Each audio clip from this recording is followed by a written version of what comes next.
The lecture hall was quiet. Too quiet. Commander Thexrel stood at the front of the room, his scarred exoskeleton catching the dim light. He looked at the young faces before him. Cadets from a dozen different worlds, all of them young, all of them eager. None of them understood what war really meant. Thexrel had been teaching military history for 5 years now. 5 years since he left active duty. 5 years since the war ended. But the memories never left him. They woke him up at night. They made him check corners in empty rooms. They made him flinch at loud noises. Today's lesson was supposed to be about coalition victory strategies. Standard stuff. Boring stuff. The kind of history that made cadets fall asleep. But then Vorik had opened his mouth. Vorik was a young Draxian, big, strong, confident, too confident. He sat in the third row with his arms crossed. When Thexrel mentioned human combat tactics, Vorik had laughed. Actually laughed. Humans, Vorik said. They won because of luck. Nothing more. Their technology was primitive. Their ships were slow. They should have lost in the first month. The other cadets nodded. They had read the official reports. The sanitized versions. The ones that made the coalition look good. The ones that left out the screaming. Thexrel felt something cold settle in his chest. He walked to the light controls and dimmed them. The room fell into shadows. He turned back to face the class. "You think humans are overrated?" Thexrel said. It was not a question. Vorik shrugged. "The reports say so, Commander. Small population. Limited resources. Inferior weapons. They got lucky." Thexrel was quiet for a long moment. Then he spoke. "I'm going to tell you 5 stories. 5 true stories from my service record. When I am done, you will understand why humans terrify me more than any enemy I have ever faced. And I have faced many enemies." He moved to his desk and sat down. The chair creaked under his weight. His legs ached. Old wounds never really healed. "The first story," Thexrel began, "takes place at Kepler Station, a small mining facility on the edge of human territory. My battalion was sent there to eliminate what Command called a minor resistance force. We had 500 soldiers. The humans had 42. He paused. Remembered. The memories were always there, waiting. We surrounded the station on day 1. We had orbital support, heavy weapons, armor, everything we needed for a quick victory. Command told us the humans would surrender within hours. They were cut off. No supplies. No reinforcements. No hope." Thexrel stood and walked to the window. Outside, the sky was clear. Peaceful. Nothing like Kepler. The humans did not surrender. Not in hours. Not in days. Not in weeks. For 17 days, 42 humans held that station against 500 of us. 17 days of hell. A cadet raised her hand. "Commander, how is that possible? The numbers make no sense." Thexrel turned back to face the class. "That is what I thought. That is what we all thought. But humans do not care about what makes sense. They care about surviving, and they are very, very good at it." He walked back to his desk and pulled up a hologram. The image showed Kepler Station, a small structure. Nothing impressive. The human commander was Lieutenant Jake Morrison, 26 years old, young like all of you. But Jake Morrison understood something that we did not. He understood that humans do not need superior weapons to win. They just need to refuse to lose. Thexrel touched the hologram and it shifted. Now it showed the interior of the station. Corridors, rooms, tunnels. Morrison turned everything into a weapon. Mining drills became artillery. Maintenance tunnels became traps. The industrial fabricators made crude explosives. When they ran out of proper ammunition, they made bullets from scrap metal. When they ran out of explosives, they mixed mining fuel with fertilizer and made bombs. He let that sink in, then continued. We lost soldiers every day. Traps in the corridors. Ambushes in the dark. Explosions when we thought we had cleared an area. The humans knew every centimeter of that station. They moved through it like ghosts. We had sensors. Advanced equipment. None of it mattered. They always knew where we were. We never knew where they were. Vorik spoke up again. "But Commander, surely after a few days they would have run out of supplies, food, water, medicine." Thexrel looked at him. "Yes, they did.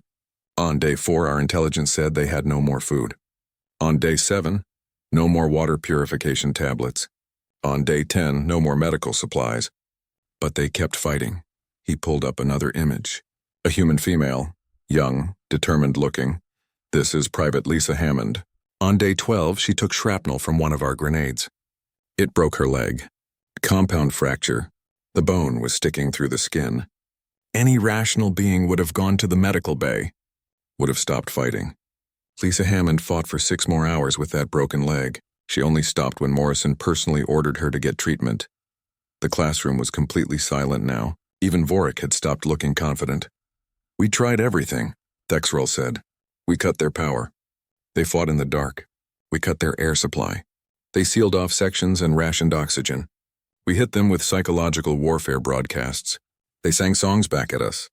Human songs, war songs, songs about never giving up, songs about dying on your feet instead of living on your knees." He sat down again. His hands were shaking slightly. They always did when he talked about Kepler. On day 17, Command ordered a final assault. We were to take the station at any cost. We breached the main entrance with explosives. Lost 20 soldiers in the first 5 minutes. The humans had turned the entrance into a kill zone. Overlapping fields of fire, booby traps, falling debris rigged to collapse on command. He closed his eyes, saw it again, the fire, the screaming, the blood on the walls. We fought through the corridors, room by room, meter by meter. Every step cost us, but we had the numbers. We had the armor. Slowly we pushed them back. It took 8 hours to reach the command center. 8 hours of brutal close combat. When we finally broke through the last door, we found 7 humans still standing. Thexrell opened his eyes and looked at his students. 7. Out of 42, but those 7 looked ready to fight for another 17 days. Morrison was covered in blood. His armor was cracked. He had burns on his face and arms, but his eyes were clear.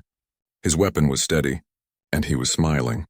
A cadet in the front row spoke quietly. "What happened then, Commander?" Morrison had his hand on a detonator. He told us that if we took one more step, he would overload the station's reactor core. It would destroy the station. Destroy all of us. Destroy everything within a kilometer. And I believed him. You could see it in his eyes. He would do it. He would kill himself and everyone else rather than surrender. Thexrell stood and walked to the front of the room again. We stood there, staring at each other. I was trying to decide if I should call his bluff. Then our sensors picked up incoming ships. Human reinforcements. A lot of them. Command ordered us to retreat. We left. Morrison and his 7 survivors watched us go. They had won. He let the silence stretch out. Let them think about it. 42 humans held off 500 coalition soldiers for 17 days. We lost 137 soldiers. Dead or seriously wounded. The humans lost 35, but they accomplished their mission. They held the station until help arrived, and they did it with mining equipment and scrap metal. Thexrell walked back to his desk and sat down heavily. That was my first real battle against humans. It taught me the most important lesson about fighting them. Never ever assume the battle is over until the last human is confirmed dead, and even then check carefully, because humans do not know when to quit. They do not understand the concept of acceptable losses. They do not care about odds or statistics or logical analysis. They care about one thing, winning, or dying while trying to win. He looked at Vorik. You said humans were primitive, that they were lucky. I have 4 more stories to tell you. Stories about what happens when humans have proper equipment. Stories about what happens when you fight them on their terms. Stories about what happens when they decide you are their enemy. By the time I finish, you will understand why I still have nightmares about Jake Morrison's smile. The bell rang. Class was over, but none of the cadets moved. They sat there staring at their teacher. This was not the boring history lesson they had expected. This was something else, something real, something terrifying. Thexrell dismissed them with a wave. Slowly, they stood and filed out. Vorik was the last to leave. He stopped at the door and looked back. "Commander," Vorik said quietly, "I apologize for my earlier comment. I did not understand." Thexrell nodded. "You will. By the end of my 5 stories, you will understand exactly what humans are capable of, and you will never underestimate them again." Vorik left. The classroom was empty now. Thexrell sat alone in the dim light. He pulled up the hologram again. Jake Morrison's face looked back at him. Young, determined, dangerous. Thexrell touched a button and the image changed. Now it showed Morrison years later, older, wearing a different uniform, the uniform of a coalition ally. The war was over now. Humans and the coalition worked together. But Thexral would never forget Kepler Station. Would never forget what Morrison and 42 humans had done with nothing but courage and mining equipment. He shut down the hologram and stood. His old wounds ached as he... The next day, Thexral arrived early at the lecture hall. He needed time to prepare himself. The second story was harder to tell than the first. Kepler Station had been brutal, but it made sense. Humans defending a fixed position, using technology and environment to their advantage. That was logical, predictable. Horizon 4 was different. On Horizon 4, humans became something else. Something that still gave him nightmares. The cadets filed in quietly. Word had spread about yesterday's lesson. More students showed up today. The room was packed. They sat without talking, waiting. Thexral dimmed the lights again and pulled up a hologram. A planet appeared, green and blue, covered in thick forests. Horizon 4, he said. A jungle world. Dense vegetation, heavy rainfall, difficult terrain. Coalition Command thought it would be perfect for us. We had advanced sensors, thermal imaging, satellite surveillance. We could see through the trees, track heat signatures, find anyone hiding. He paused and looked at his students. We were wrong, so very wrong. The hologram shifted. Now it showed coalition troop deployments, red markers scattered across the map. I was assigned to a reconnaissance battalion, 600 soldiers. Our mission was simple. Hunt down a human special operations unit, 30 soldiers led by Captain Ryan Foster and Sergeant Kate Sullivan, 30 humans against 600 of us. Command said it would take a week. Maybe 2. Thexral touched the hologram. New markers appeared, blue ones, scattered and moving. It took 3 months, and we never caught them, not once. Instead, they caught us. Over and over again, a cadet raised her hand. Commander, how is that possible? You had superior numbers. Superior technology. Technology means nothing in the jungle, Thexral said. Our sensors, useless. Too much interference from the plants. Too many animals giving off heat signatures. Our satellite imaging? The canopy was too thick. We could not see through it. Our advanced armor? Too heavy. Too noisy. It made us slow. Easy to track. He walked away from the hologram and sat on the edge of his desk. Humans evolved on a death world called Earth. For millions of years, they were hunters. Persistence hunters. Do you know what that means? The students shook their heads. It means they chased their prey until it died from exhaustion. They did not need to be faster. They just needed to never stop. They tracked animals for days, weeks. They read signs that other predators missed. Broken twigs, disturbed soil, changes in animal behavior. They worked together in groups but also thought independently. This made them perfect hunters. Thexral stood and walked back to the hologram. He pulled up an image. A human male, wearing light armor, face paint, eyes cold and calculating. Captain Ryan Foster, age 32. Before the war, he was something called a park ranger. He spent his life in Earth's wilderness, tracking animals, surviving in harsh conditions. When the war started, they made him a soldier. But really, they just gave him better weapons. The image changed. Now it showed a human female. Similar armor, similar cold eyes. Sergeant Kate Sullivan. She grew up hunting with her father in Earth's northern forests. She could track a deer through snow, could move silently through dense woods, could shoot targets at 800 meters. She was not a soldier. She was a hunter who happened to be in a war. Thexral turned off the hologram. The room went darker. We entered the jungle on day 1, confident, well-equipped, ready for an easy victory. By day 3, we had lost 12 soldiers. We never saw the enemy, just found our people dead, shot from hiding. Throats cut in the night, caught in traps. He sat down again. His hands were shaking. The humans used the jungle like it was their home. They moved through it silently. Our sensors never picked them up. They covered themselves in mud and plants, changed their heat signatures, became invisible. They knew where we were at all times. We never knew where they were, a cadet spoke up. But surely you could have just bombed the jungle. Cleared it with artillery. Thexral looked at him. We tried. On day 7, we called in an orbital strike, destroyed 5 square kilometers of jungle, found nothing. The humans had already moved. They knew we would do it. They stayed one step ahead. Always. He pulled up the hologram again. This time it showed a tactical map. Red markers clustered together, blue markers surrounding them. On day 15, we tried to draw them out. We set up a supply depot, made it look important, defended it with 50 soldiers, waited for the humans to attack. The blue markers on the hologram moved. They approached the red markers from multiple directions. They hit us at dawn, 30 humans against 50 of us, but they had surprise. They had position. They had training. The attack lasted 4 minutes. When it was over, 43 of our soldiers were dead. The rest were wounded. The humans took our supplies and vanished back into the jungle. We lost 4 more soldiers trying to track them. The classroom was silent, completely silent. After that, morale collapsed. Soldiers refused to go on patrol. They knew it was a death sentence. Command sent in another battalion. Fresh troops. Well rested. They lasted 2 weeks before requesting evacuation. Texrel stood and walked to the window. Outside, the sky was bright and clear. Nothing like the eternal twilight under the jungle canopy. I met Captain Foster once, face to face. It was day 73. I was leading a patrol. Just 5 of us. We were being cautious, moving slowly, checking everything. Then Foster stepped out of the trees. Just appeared. Like a ghost, he turned back to face the class. He was alone, or seemed to be. His weapon was pointed at me. My weapon was pointed at him. We stood there for maybe 10 seconds. It felt like an hour. Then he spoke. His voice was calm, quiet. He said that if I tried to shoot, his team would kill all of us before we could pull our triggers. I believed him.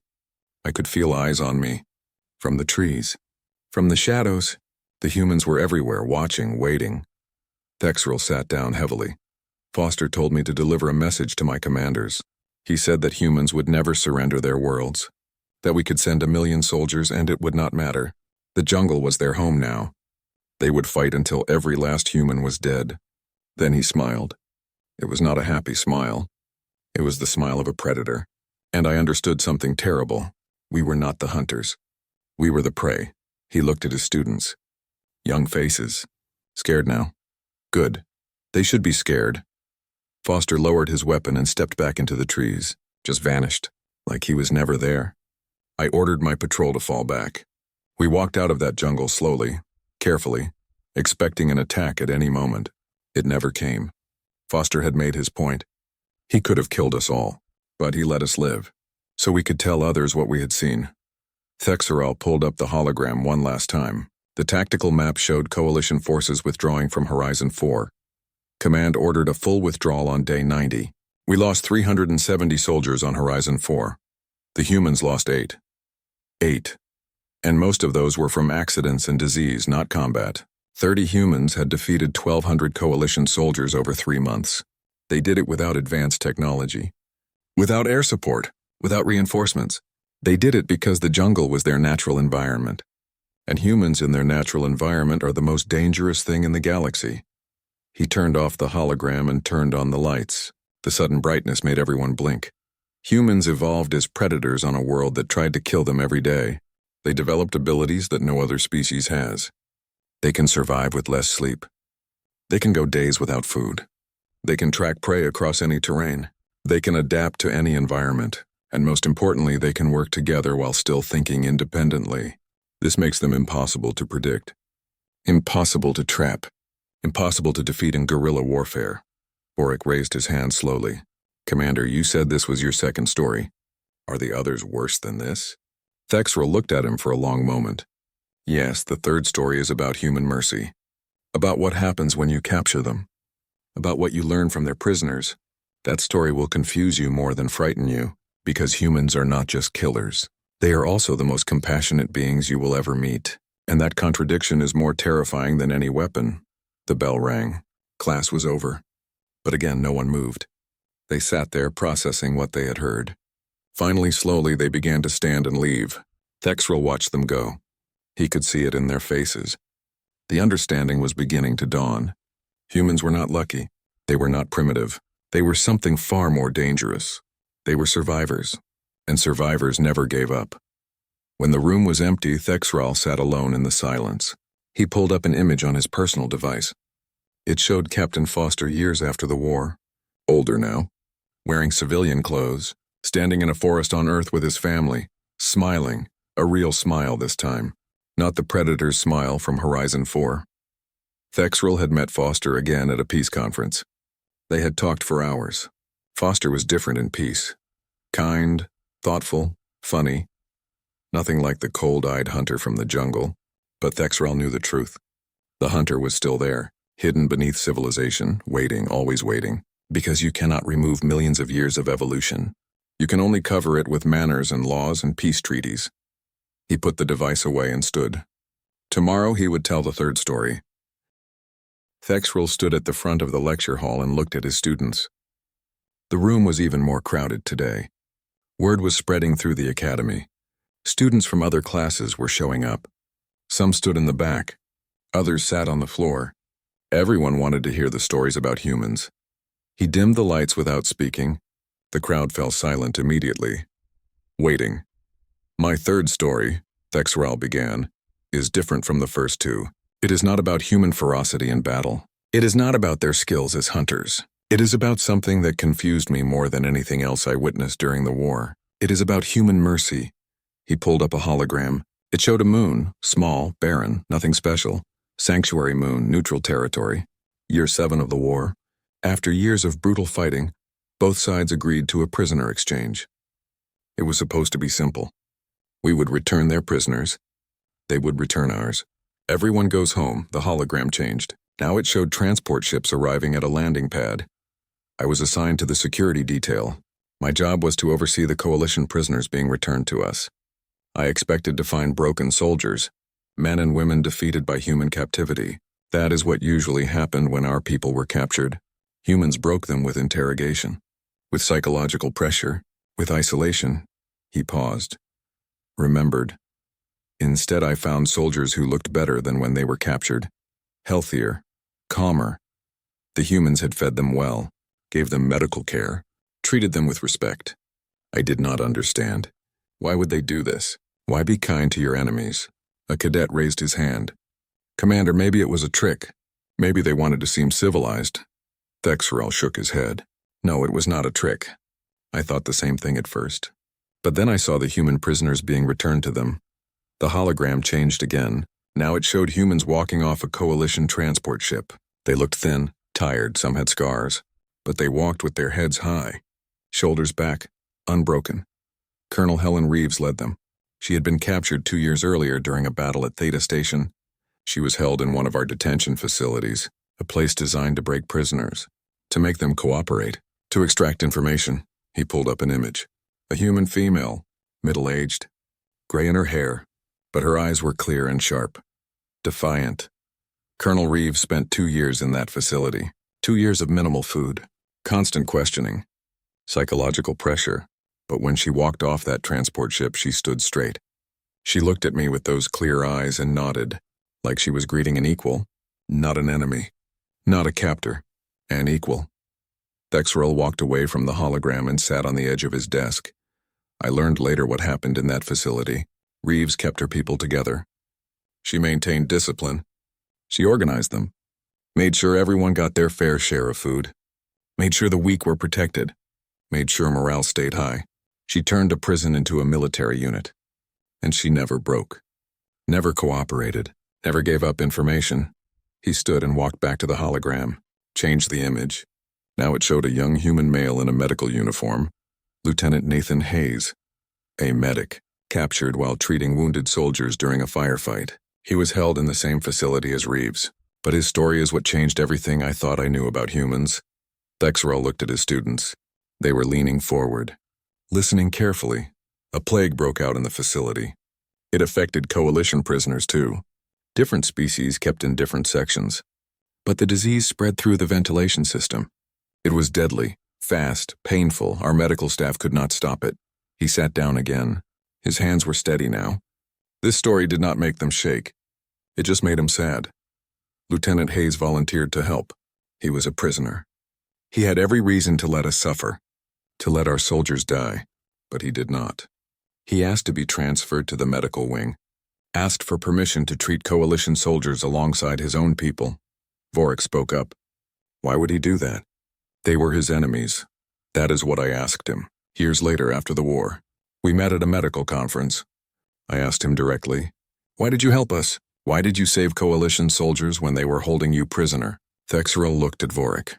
He said that his oath was to relieve suffering wherever he found it. That medicine had no sides, no politics, no enemies, only patients who needed help. He said he could not call himself a doctor if he let people die when he could save them.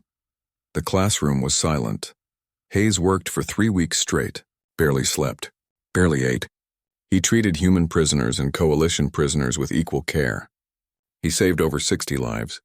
23 of them were coalition soldiers, his enemies. But he saved them anyway. Thexerol stood and walked to the window, the same window he always stood at when these stories got difficult. After the prisoner exchange, I could not stop thinking about it.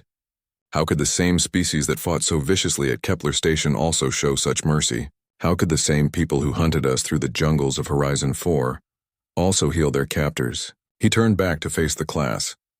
I began to study human psychology, their history, their culture, and I learned something that no coalition intelligence report had ever mentioned. Humans are contradictions. They can be the most brutal and most compassionate beings at the same time. It is built into their nature. He pulled up the hologram again. Now it showed images of Earth. Humans doing different things. Fighting, healing, building, destroying, creating art, waging war. On Earth, humans created beautiful art and terrible weapons. They built hospitals and armies. They saved endangered animals and hunted others to extinction. They are capable of extreme violence and extreme kindness, often from the same individual, often on the same day. A cadet spoke quietly. How is that possible, Commander? Because humans evolved in small groups, tribes. They needed to be fiercely loyal to their own people, but also fiercely protective against outsiders. So they developed the ability to see some beings as part of their tribe and others as threats. Once they consider you part of their tribe, they will die for you. They will sacrifice everything. But if they see you as a threat to their tribe, they will destroy you without mercy. He turned off the hologram and turned on the lights. At the prisoner exchange, I had a conversation with Colonel Reeves, brief, just a few minutes while the paperwork was being processed. I asked her why humans fought so hard, why they never gave up, even when defeat was certain. Thexerol sat down at his desk. She told me something I will never forget. She said that humans fight with such ferocity because they value life so deeply. Every human lost is mourned. Every sacrifice remembered. They do not fight because they enjoy killing. They fight because they love their people so much that they are willing to endure any hardship to protect them. He looked at his students. That is what makes humans truly dangerous. Not their weapons, not their tactics, not their physical abilities. It is their motivation. They fight for love, for family, for home, for their tribe, and there is no force in the galaxy stronger than someone fighting to protect what they love. Vorik raised his hand slowly. Commander, you said earlier that this story would confuse us more than frighten us. I understand now. Humans are unpredictable because they can be warriors and healers at the same time. Exactly, Thexerol said. You cannot predict them using normal logic. You cannot break them with standard interrogation techniques. You cannot intimidate them with superior numbers, because their actions are driven by emotions and values that other species do not fully understand. He stood and walked to the front of the room.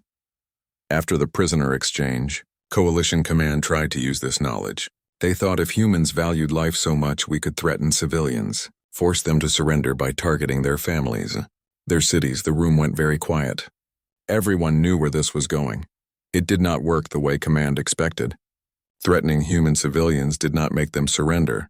It made them fight harder, more desperately, more viciously, because now they were not just fighting for territory or resources or political goals.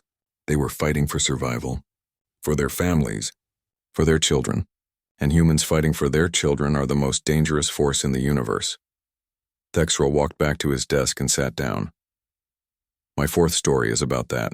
About what happened when the Coalition tried to break human morale by threatening their colony world. About the Battle of Terra Nova. About the day I nearly died because we underestimated human desperation. That is tomorrow's lesson. And I warn you now, it is the hardest story to hear, because that is the day I understood that we could never win this war. Not really. Not ever. The bell rang. No one moved. They all sat there staring at their teacher. Finally, Thexerol dismissed them with a gesture. Slowly they filed out, quieter than usual, thoughtful. When the room was empty, Thexrel pulled up images on his personal device, photos from after the war, him standing with Colonel Reeves at a memorial service, him shaking hands with Lieutenant Hayes at that medical conference, him sharing a meal with other veterans from both sides. The war was over. Humans and the Coalition were allies now, partners, friends even. But Thexrel would never forget what he learned during those years. Would never forget the contradiction at the heart of humanity.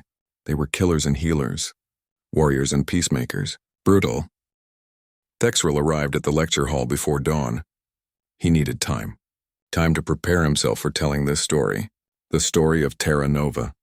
The story of the day he should have died. When the cadets arrived, they found him sitting in the dark. Just sitting, staring at nothing. They took their seats quietly. More students than yesterday. Word had spread beyond the academy now. Even some faculty members stood in the back. Everyone wanted to hear about Terra Nova. Thexrel stood slowly. His old wounds ached. They always did when he thought about Terra Nova. He walked to the front of the room and pulled up a hologram. A planet appeared, beautiful, blue oceans, green continents, white clouds, Terra Nova, he said. Humanity's most important colony world. 3 billion people, major industrial centers, strategic location. If the Coalition could take Terra Nova, the war would be over. That is what Command believed. So they planned the largest offensive of the entire war. The hologram changed. Now it showed ships. Hundreds of them. Maybe thousands, 3 fleet admirals, 200 warships, over 1 million soldiers. The Coalition assembled the largest invasion force in galactic history. We were going to crush human resistance, force them to surrender, end the war. Victory was certain, inevitable. Or so we thought. Thexrel sat on the edge of his desk. His hands were already shaking. I commanded an assault carrier group. My ship carried 5,000 soldiers. We had heavy armor, artillery, air support, everything needed for a planetary invasion. As we approached Terra Nova, I felt confident. How could we lose with such overwhelming force? He stood and walked to the hologram. Changed the image. Now it showed orbital defenses, weapons platforms, ships arranged in defensive formations. The humans had been preparing for months. They knew we would come eventually. Admiral Jack Peterson commanded the orbital defenses. General Claire Whitman commanded ground forces. Both were brilliant tacticians. Both were desperate. Both knew they could not win a conventional battle. So they did not fight a conventional battle. Thexrel pulled up another image. Civilian ships, mining vessels, cargo haulers, all armed with improvised weapons. The humans converted everything into weapons. Orbital shipyards became weapons platforms. Mining ships became improvised warships. Civilian transports were rigged with explosives and used as bombs. Every citizen who could hold a weapon was armed and trained. Terra Nova was not a colony. It was a fortress, and every human on that planet was ready to die defending it. A cadet raised her hand. Commander, surely civilian conversions could not match military warships. Thexrel looked at her. You are right. They could not. But it did not matter, because humans were not trying to destroy our fleet. They were trying to slow us down, to buy time, time to evacuate civilians, time for reinforcements to arrive, time to make us pay for every meter of space we took. He walked back to his desk and sat down heavily. The battle started at dawn. Our fleet moved into orbit. Human defenses opened fire immediately. Missiles, railguns, particle beams, energy weapons, everything they had. We fired back. The space around Terra Nova became a storm of fire and metal. Thexrel closed his eyes, saw it again. The explosions. The ships breaking apart. The bodies floating in space. We destroyed their first defensive line in 2 hours. But it cost us 30 ships. 30 ships lost to converted mining vessels and improvised weapons platforms. Command was frustrated but not worried. We had more ships, more firepower. We pushed forward. He opened his eyes and pulled up the hologram again. This time it showed a ship. Human design. Small destroyer class, the Valiant. Destroyer class. Crew of 200. Commanded by Captain Eric Stone, a small ship. Nothing special. But it changed everything. Thexrel stood and walked to the window. Outside, the sky was getting lighter. Dawn approaching. My carrier was pushing through the second defensive line. We were winning. Slowly but surely. Then sensors detected the Valiant accelerating toward us. At first, we thought it was attacking, planning to fire missiles. But it kept accelerating, faster than we understood. It was going to ram us. The classroom was silent, completely silent. No one moved. We tried to shoot it down, hit it with everything we had. But the Valiant had diverted all power to shields and engines. Nothing penetrated. It just kept coming. Faster and faster. I watched it on the view screen. Watched it grow larger. Watched it smash into us at full speed. Thexrel turned back to face the class. His eyes were wet. The impact destroyed both ships. The Valiant was vaporized instantly. Everyone aboard died in a fraction of a second. My carrier broke in half. Thousands died immediately. I survived because I was in an armored command section. It stayed intact. Barely. He walked back to his desk and sat down. His hands were shaking badly now.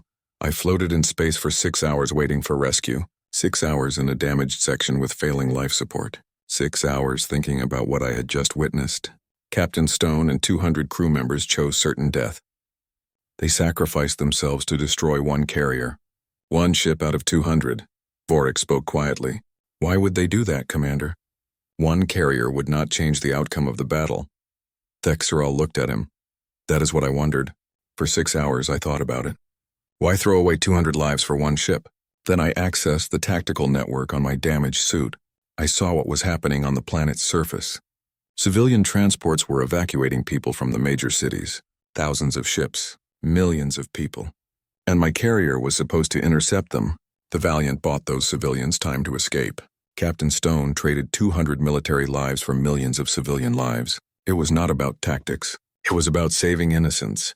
The silence in the room was absolute. That was when I understood. Really understood. Humans were not fighting for territory or resources or political goals. They were fighting for their families, their children, their future. And they would pay any price to protect them. Any price at all. Thexrel pulled up the hologram again. Now it showed the full battle. Ships scattered across orbital space. Explosions everywhere. Debris fields growing larger. The Battle of Terra Nova lasted 3 days. 3 days of the most brutal space combat ever recorded. The Coalition lost 82 warships. Over 300,000 soldiers. The humans lost 150 ships and 500,000 people. But they held. They did not surrender. They did not retreat. They fought until Coalition Command ordered a withdrawal. He turned off the hologram. We retreated. The largest invasion force in galactic history retreated from a single colony world. Because the cost was too high. Because our soldiers were demoralized. Because we finally understood that we could never break human resistance. They would rather die than surrender. Every single one of them. Thexrel stood and walked to the front of the room. I spent 8 months recovering from my injuries. 8 months in a military hospital. During that time, Coalition leadership began peace negotiations with humanity. The war ended not because humans were defeated. It ended because we realized we could never win. Not really. We could destroy their worlds. Kill billions. But we could never make them surrender. And a war you cannot win is a war you should not fight. A cadet in the back spoke up. Commander, you said you have 5 stories. That was the 4th. What is the 5th? Thexrel looked at her. The 5th story is not about a battle. It is about what happened after the war. About the day I went back to Terra Nova. About the day I met the families of Captain Stone and the crew of the Valiant. About the day I learned that human mercy is even more powerful than human ferocity. He walked back to his desk and sat down. That story is tomorrow. The final story. The one that changed everything I believed about humans. The one that made me understand why they are not just dangerous enemies but also the best allies you could ever have. Because humans do not just fight for what they love. They also forgive those who fought against what they love. And that is perhaps the most terrifying thing of all. The bell rang. No one moved. They sat there stunned. Finally, Thexrel dismissed them. They filed out slowly, silently. Several students were crying. Vorik walked past the desk without looking up. His arrogance was completely gone now. Replaced with understanding. With respect. With fear. When the room was empty, Thexrel pulled up an image on his personal device. It showed the memorial on Terra Nova. A wall covered with names. Thousands of names, human and coalition alike. All the people who died during the battle. At the top in large letters it said, "We remember all who fell." Not just human names. All names, even their enemies. Thexrel stared at the image for a long time. Then he put the device away and stood. He walked to the window and watched the ships in the sky. Human and coalition, flying together, working together, building a future together. The war was over, but the lessons remained. Never underestimate humans. Never assume they will surrender. Never threaten what they love. And never forget that the same people who fight with unstoppable ferocity can also forgive with unlimited compassion. That duality made them unique, made them special, made them the most important allies the coalition had ever gained. Tomorrow he would tell the final story. The story about redemption and forgiveness. The story about how former enemies became friends. The story that proved humans were more than just warriors. They were also... On the fifth day, Thexrel arrived at the lecture hall to find it overflowing. Students packed every seat. More stood along the walls. Faculty members filled the back. Even the academy commandant was present. Everyone wanted to hear the final story. Thexrel stood at the front of the room and looked at them all. 5 days ago, many of these students thought humans were lucky primitives, overrated warriors who won by accident. Now they understood. Now they knew the truth. But they did not know everything yet. One story remained. He dimmed the lights and pulled up a hologram. It showed Terra Nova again, but this time the planet looked different. Peaceful, rebuilt, healed. 3 years after the war ended, Thexrel began, I received an invitation. It came from Terra Nova, from the human government. They were holding a memorial service for those who died during the battle. They invited coalition veterans to attend, to remember together. To honor the dead from both sides, he paused. Let that sink in. I did not want to go. I had nightmares about Terra Nova, about floating in space, about watching the Valiant crash into my ship, about all the people who died. Why would I go back to that place? Why would I face the families of the humans I killed? Thexrel walked to the window. Outside, dawn was breaking. Another beautiful day. But something made me accept the invitation. Curiosity, maybe, or guilt, or the need to understand, so I went. I traveled to Terra Nova with a dozen other coalition veterans. We arrived not knowing what to expect. Hatred, maybe. Accusations, revenge. He turned back to face the class. Instead, we found forgiveness. The hologram changed. Now it showed a memorial wall. Massive, covered in names. Thousands upon thousands of names. The memorial was built on the site where the heaviest fighting occurred. A wall 10 meters tall and 100 meters long. Covered with names of everyone who died during the battle. Human names. Coalition names. No separation. No distinction. Just names. All equal in death. Thexrel sat on the edge of his desk. At the top of the wall, in letters carved deep into the stone, it said, We remember all who fell. Not just human dead. All dead, even their enemies. Even us. He pulled up another image. A crowd of people. Humans and aliens together. Standing before the memorial. Thousands of people attended the ceremony. Human families who lost loved ones. Coalition veterans who fought in the battle. Government officials from both sides. We all stood together. United in grief. United in memory. A cadet raised her hand. Commander, how did the human families react to seeing coalition veterans? Were they angry? Thexrel looked at her. Some were. I saw anger in some faces. Grief in others. But mostly I saw understanding. They knew we were soldiers following orders, just like their own people. They knew we were not monsters. We were warriors fighting for what we believed in, just like them. He stood and walked back to the hologram, changed the image. Now it showed a human couple, middle-aged, sad but strong. These are William and Margaret Stone, the parents of Captain Eric Stone, the man who commanded the Valiant. The man who rammed my carrier and died saving civilians. After the ceremony, they found me. They walked up to me deliberately. I thought they were going to yell at me, blame me, curse me. Thexrel's voice cracked slightly. Instead, they thanked me for coming. They said it meant a lot that coalition veterans would honor their dead. They asked about my experiences during the battle, about what happened to my ship, about how I survived. We talked for over an hour. About war, about loss. About their son. The classroom was silent, everyone leaning forward, listening. Margaret Stone told me that Eric always wanted to be a soldier. Even as a child, he played war games, dreamed of serving. When the war started, he was excited, eager to prove himself. But as the war dragged on, he changed. He saw too much death, too much destruction. He wrote letters home saying he was tired, that he wanted the war to end, that he wanted to come home. Thexrel walked back to his desk and sat down. But when Terra Nova was threatened, Eric knew what he had to do. His last letter home arrived after his death. In it, he wrote that he loved his family, that he was sorry he would not see them again, but that he had to protect the civilians. That 200 lives for millions was a trade he would make every time. He was not eager for death. He was not a mindless warrior. He was just a man who understood duty. Thexrel looked at his students. Many had tears in their eyes. William Stone asked me if Eric's sacrifice mattered, if it accomplished anything. I told him the truth. I told him that the Valiant destroyed my carrier, that my carrier was supposed to intercept civilian transports, that because of Eric's sacrifice over 2 million civilians escaped, that his son saved millions of lives with his death. He stood and walked to the front of the room. William Stone cried when I told him that. Then he hugged me. This human, whose son I indirectly killed, hugged me and thanked me for telling him. He said it helped to know that Eric's death had meaning, had purpose, that it was not wasted. Thexrel pulled up the hologram again. This time it showed a group photo. Humans and aliens together, smiling, standing in front of the memorial. That photo was taken at the end of the ceremony. Coalition veterans and human families together.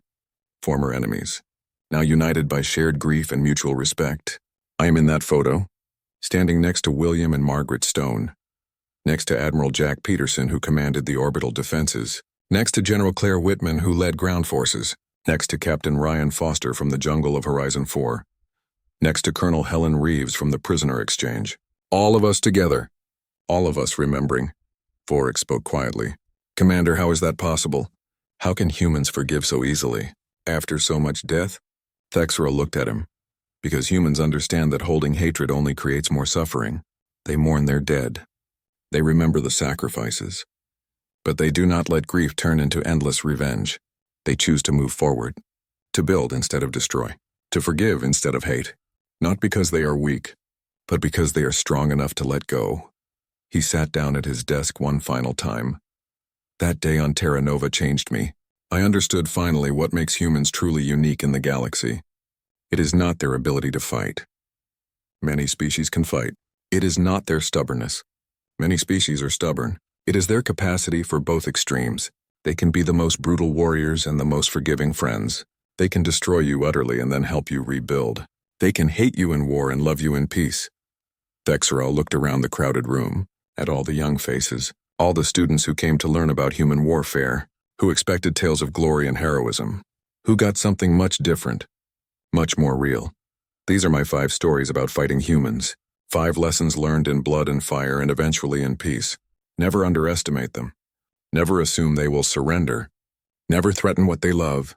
But also never forget that they can forgive, that they can move beyond war, that they can turn enemies into allies.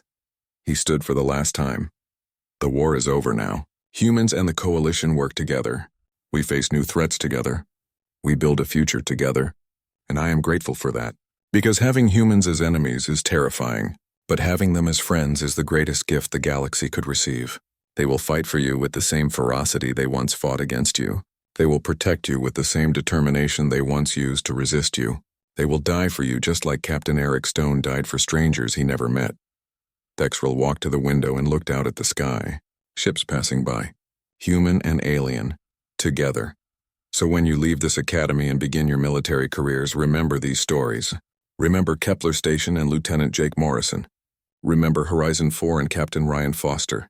Remember Colonel Helen Reeves and Lieutenant Nathan Hayes. Remember Terra Nova and Captain Eric Stone. Remember that humans are more than just another species. They are unique, special, dangerous and compassionate. Warriors and healers. Enemies and friends. He turned back to face the class one last time. And most importantly, remember this. If you must fight humans, pray that they are fighting for territory or resources or politics. Pray they are not fighting for their families.